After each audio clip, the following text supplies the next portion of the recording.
Welcome to the TAC Room, your guide to the world of equine law, business, and policy, brought to you by Holland & Knight's equine industry team. Join us as we explore the legal and business landscape of the equine world, offering insights designed to accelerate your equestrian ventures with confidence and clarity. Thank you for joining us for the TAC Room, Perspectives on Equine Law, Business, and Policy. I'm Kayla Pradgett. I'm a partner here at our Holland & Knight law firm, where I'm proud to lead our firm's equine industry team, which is a full-service, multidisciplinary practice that supports clients across the entire spectrum of the equine world. At the heart of it, our team helps clients build, protect, and grow their equine-related businesses and passions, combining our legal knowledge with true understanding of the equine and horse world. While success starts in the barn, it doesn't end there. From managing land to growing a training business or navigating competition rules, every step intersects with legal and regulatory frameworks. So as we talk training, business growth, and big dreams, we're also laying the groundwork for conversations about how equine careers are shaped, not just by dedication and grit, but by smart policies, strategic planning, and also sound legal guidance. So saddle up. There's more than one path to success, and we're here to help you navigate those paths. In today's inaugural episode, I'm joined by my colleague, Tori Deal, a public policy advisor in our Tallahassee office and a policy advocate for both agricultural and equine sectors. We're going to step into the arena with two inspiring equestrians, Kara Lindenberger and Lindsay Barrick, whose journeys reflect what it really takes to build a career in the equestrian world. For our equine team here at Holland & Knight, this episode is especially exciting because Holland & Knight recently announced its sponsorship of Kara as an up-and-coming equestrian. Together, we hope to explore how equine careers take shape and how legal and policy landscape can support or sometimes challenge that growth. Before we dive in, I just want Tori to introduce herself to you all.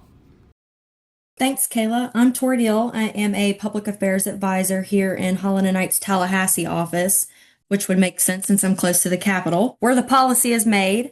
I'm a government consultant and lobbyist. I do work across multiple arenas, but have a strong focus, obviously, in the agricultural, equine space, and environmental space.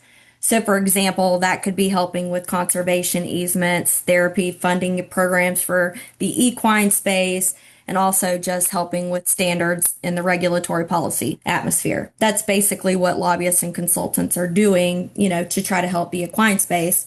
I also am an equestrian. I ride here in Tallahassee. It's a huge passion of mine. The more I got into my career, I realized how relaxing it was to actually ride again. And so that's what led me also to sitting on the Florida Department of Agricultural and Consumer Services Equine Best Management Practices Committee, which is a mouthful.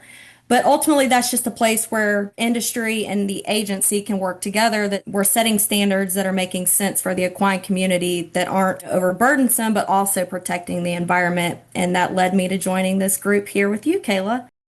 So now the most important part, which is I want to introduce you all to Kara and Lindsay, who are just incredible people, great equestrians. And Tori and I have both gotten to know them over the past little bit. And I really want you all to get to know them. So Kara, why don't you start out by telling us a little bit about who you are, where you're from, and how you got to where you are now? Hi. So I was born and raised in Ohio, where I grew up riding more in what I refer to as backyard riding and horses, meaning I didn't grow up in a big lesson or show barn. I grew up just riding what was available at the time with not a ton of show opportunities. I did 4-H, so that means basically you ride as much as you can throughout the year on whatever horse you have available, and you spend the week going to fair, doing whatever classes you work towards. Mostly Western based, as Ohio tends to just be predominantly Western riding focused. After doing that for as long as I did, I decided growing up that I wanted to commit to the horse world and be in the horse industry. It's something that I really loved and enjoyed. And so I went to the Ohio State University, where I focused on my equine studies. So I have a degree in horse production and management from Ohio State. There, I learned everything from training to breeding to nutrition to business management. After that, I traveled and I moved to Virginia, actually during COVID, as I had nothing better to do other than finish my classes online. And the equine horses don't stop for illness, unfortunately. They still have to eat. They also have to work. So they can't self-suffice. I went there and I started at a training track where I started young horses, young thoroughbreds under saddle, trained them to the track before they went off to the real races. I then moved back to Ohio. After being there for a while, I continued on in my career and came down to Florida, where I now work at Mayhan Farm with Lindsay Barrick, continuing my career as a professional.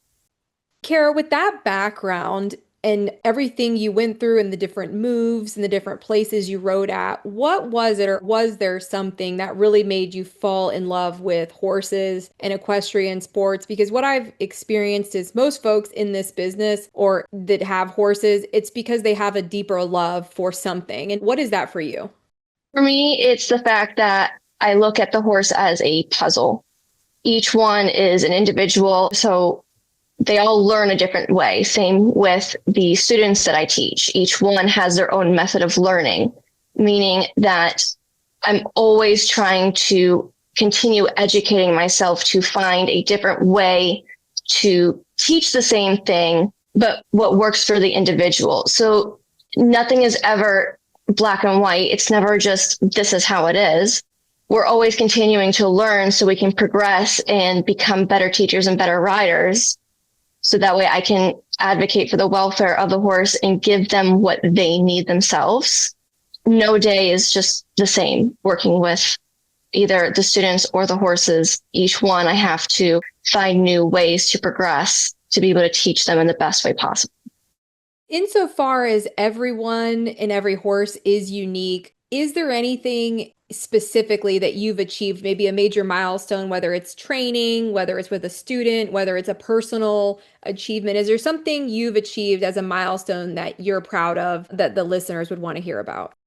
Yeah, so for me was buying my very first personal horse. After I moved back to Ohio from Virginia, I decided I really wanted to have a project. I wanted something. And I didn't have a very big budget. And so I'm on Facebook doing all the things, looking for something within the small budget that I had. And I found a little Mustang pony who had been handled for 2 weeks. So she was barely halter broke. And after communicating with the person selling her, she told me, how much the pony was, how much shipping was going to be to get her from Florida to Ohio. And I said, okay, well, if you can get her on the trailer for the shipper, I'll take her. A few days later, this little gray pony got dropped off that was super undermuscled, scared of everything, all the things. And I spent a very, very long time working with her. I spent months and months on the ground, gaining her trust, working with her, developing all the things from the ground, which I truly believe is very important when starting horses under saddle and beginning their careers. Before I ever sat on her, spent just months of sometimes just sitting in her stall just to get her used to my presence. I was able to get her started under saddle, get her going, took her to a couple of shows shortly after getting her going, tons of trail rides, tons of exposure. Through all that, I realized I really did want to continue developing my career as a professional. And so I found Lindsay down here in Florida, and I ended up moving myself, packed up my whole life, all my animals, the pony, drove down to Florida, and been here ever since. And with her, Lindsay helped me continue to develop the pony. And I was able to eventually sell her to a little girl, and she's living her best life. She never could have asked for a better place to go. I couldn't have asked for a better place for her to go. She's still here somewhat locally in Florida, down in Gainesville. With that, I was able to have enough to purchase my first show horse, which was always a goal. My idea with the pony was she wasn't going to be a permanent horse. She's very small. She was definitely made for kids. So I wanted to get her, train her up, hopefully be able to sell her for enough to be able to buy my future show horse. And that was what I was able to successfully do. And now I have a now 5-year-old. When I purchased her, she was 4. Beautiful bay mare. who I am now working on competing with. We were able to go to WEC and do some events this year and continuing hopefully to develop her throughout next year and so on and so forth throughout the next couple of years, hopefully. And overall, like that was just a very big milestone for me to develop my own horse, be able to make her this super safe, desired pony, and then be able to purchase my first show horse. Thanks, Kara. As you mentioned, you moved down to Florida to work with Lindsay. Lindsay, tell us a little bit about who you are. Hey guys, thanks so much for having me. I'm Lindsay Barrick. I am at Mahan Farm, which is in Tallahassee, Florida. And I was born in New Jersey. We don't tell everybody that because we moved down to Orlando when I was a baby. I did not have much of a horsey background at all. My mother was just not a fan of them. And so once I was in the Orlando area, I was able to at least attend summer camps. Once I was old enough to drive, I would drive out to the local farms and clean stalls in exchange for riding lessons. Once I was old enough, I was able to be a summer camp counselor at some of these barns. And I would just basically work my tail off to be able to earn some time in the saddle. My friends with horses would let me come over and kind of like what Kara was saying, a lot of backyard riding and learning as we went. And then once I graduated high school, I moved up to go to school in Tallahassee at Florida State University and rode on their equestrian team there. My main interest at the time was on their Western team, but they also needed riders on their hunter jumper team. So I participated in both teams and had a great time doing that, making lots of friends. It was a really good social environment to meet other people with similar interests. And then I befriended the trainer of the hunter jumper team. There was a small farm in Tallahassee that had been closed for many, many years. She kind of reopened it. We spent about 3 or 4 months together, getting it ready for horses again.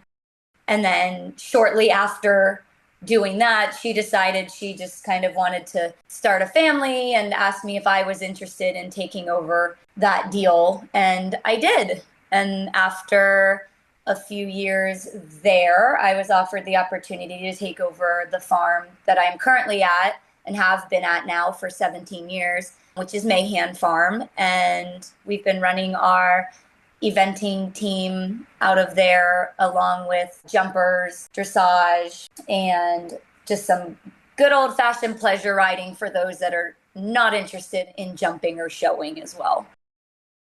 No, that's awesome. Tell us how it was when you started riding on the Florida State team when you first moved here. And like most of us, you were new to riding. What did you learn a lot from your friends, or how did you get to that level? So I actually used a little bit of my student loan money to purchase a horse from down off of the racetrack in Tampa Bay. Honestly, looking back, didn't really have enough experience to own an off the track thoroughbred. However, he was an angel. He wound up being a lesson horse for the team at FSU.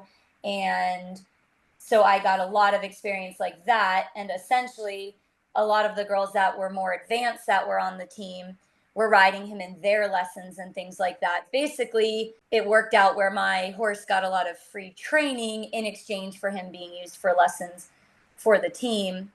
And so that was a lot of how I got my start with the jumping side of things, at least, was the ability to have the other riders on the team that were significantly better than me riding my horse and helping with the training and things like that. And that was the start of this addiction. Right. Speaking of addiction, because that's what this industry is, if someone were to take your path and they, go on a college team and they're now a business owner, they own a small farm, can you give a piece of advice of what you did not expect and maybe what you did? So honestly, when I took over the smaller farm, it was about a dozen horses, and I was 19 years old. I did not know what to expect. I didn't know what I was doing, other than the fact that I had about 6 months working with my trainer at the time who had reopened this farm.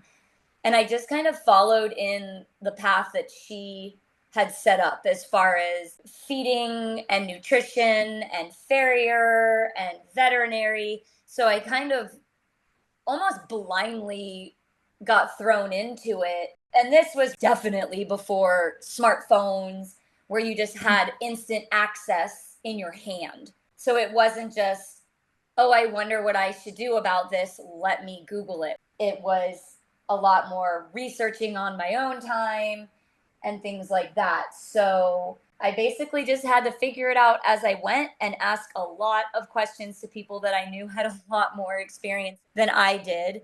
And then as my barn grew and my lesson program grew, we were going to more and more shows all the time. And it's very humbling knowing that you have to ask. You really just have to be humble and ask questions, ask a lot of questions. I always say there's a reason that Olympians still have trainers. You know, there's Yes. always someone that's a little better or a little more educated, knows a little bit more, and you just have to really be willing to ask and rely on the people around you that do know more than you. No, that's perfect. Thank you for that. So, Kara, what training philosophies or daily routines or processes do you have in place or do you employ to ensure that, for example, you can get Stella from point A to point B and from how you got your pony from point A to point B? Yeah, I really believe in listening to the horse. They're going to tell you what they are ready for and what they are capable of in that moment if we take the time to listen to them. And I think that that is often something that is missed currently in the industry. A lot of people are on this really tight timeline. We've got to get this done. We've got to get this done. We've got to get this done, especially with these younger horses. And so I find that if we take a step back, so if we're say we're struggling with something, if we can take a step back and go, okay, why might this be happening? What might be going on physically, mentally, emotionally with the horse and or myself or the rider? Because we struggle with things too. We could be having a block ourselves that could be affecting the horse. Take a step back, look at the situation and go, okay, what might be going on here? What can I change? What do I need to look at? As we work on fitness and asking our horses to do more movement, more this, more that, we also have to take into consideration, are they getting enough of a break? Are their muscles tight? Are their muscles sore?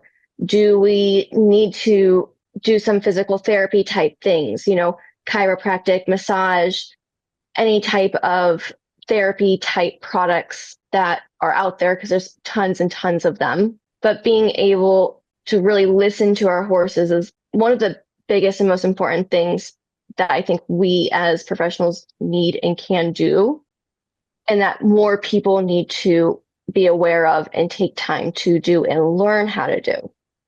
Lindsay, how has it been to watch Kara develop?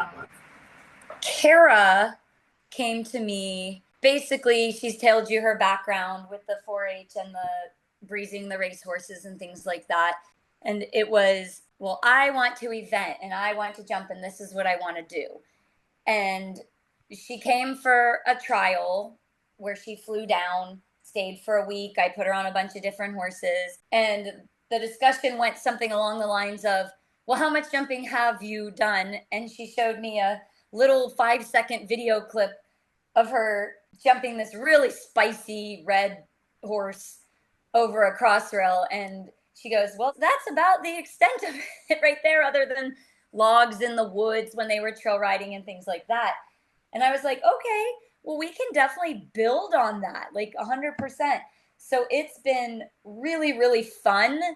And Kara is her biggest critic, as are most equestrians. We tend to be much harder on ourselves than the people that are actually trying to help us.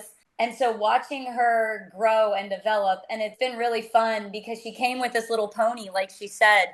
And I just remember seeing these pictures of her on this pony and not really realizing how small the pony is. Now, Kara is a small person, so that wasn't a physical issue by any means. But she shows up and this little tiny pony gets out of the trailer. And I was just like, okay, this is what we're working with. And the pony, she did a very good job starting her. And Kara definitely knew a lot about the basics. But again, neither one of them had a lot of experience jumping. But knowing that the ultimate goal would be to sell this pony so she can get a horse to compete on. And so, we kind of threw both of them into the deep end pretty quickly, teaching the pony how to jump and lunging the pony over jumps, and then getting Kara a little caught up to be able to go out in a field and jump, not just in the arena. Cross country is a whole nother ball game when you're running out in the field and jumping solid fences and things like that. And it has been such an incredible journey. And like I said, she's her hardest critic. And she's only had her horse Stella now for a year. The end of September will be a year. And it's crazy because she bought this lovely young horse that had a great foundation, and they've learned so much together. And it's been so cool. And they've gone from, oh my gosh, that jump is so big, to, oh my gosh, can we make the jumps bigger?